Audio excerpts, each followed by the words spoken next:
The Courtroom Narrative.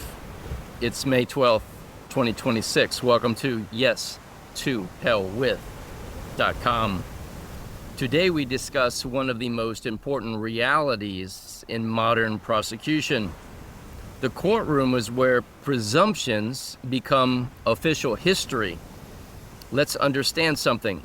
Jurors do not walk into court as blank slates.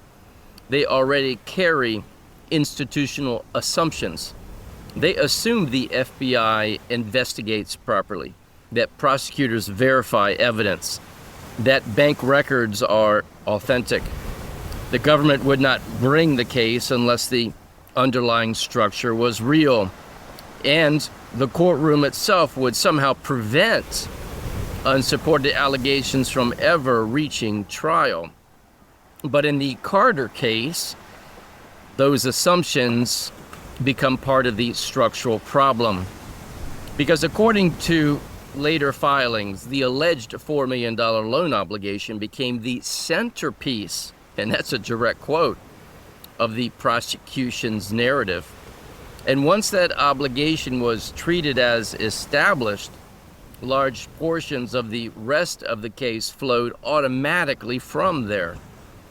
Now think carefully about what happens psychologically inside a courtroom. Once jurors hear loan guarantee, bank loss, fraud, federal investigation, they naturally begin assuming the underlying structure already exists. The courtroom itself creates momentum. That momentum hardens presumptions into accepted reality before the foundational obligation is independently verified in the manner the public expects. Now understand something important. Witness testimony about a transaction is not the same as authenticated proof that the underlying obligation lawfully existed. Those are not the same thing. Yet the prosecution relied heavily upon witness interpretation, narrative framing, and institutional conclusions.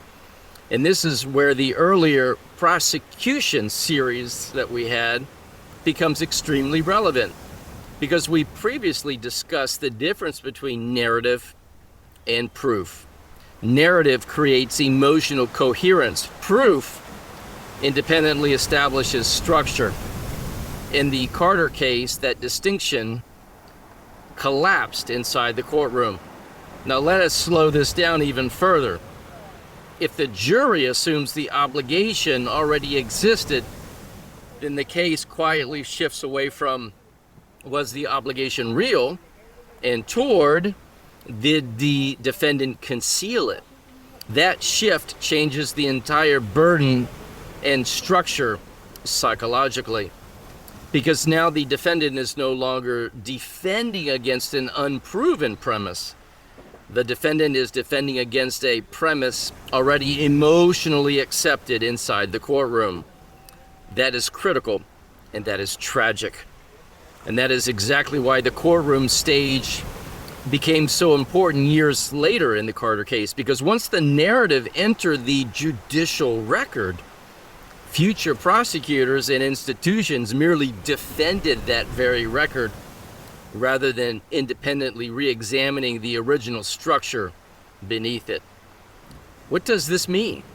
Well, once presumptions become trial exhibits, testimony, jury findings, judicial statements, and appellate records, those very presumptions begin acquiring institutional permanence. And eventually, future officials do what prior officials did. They never ask, was the original obligation independently verified?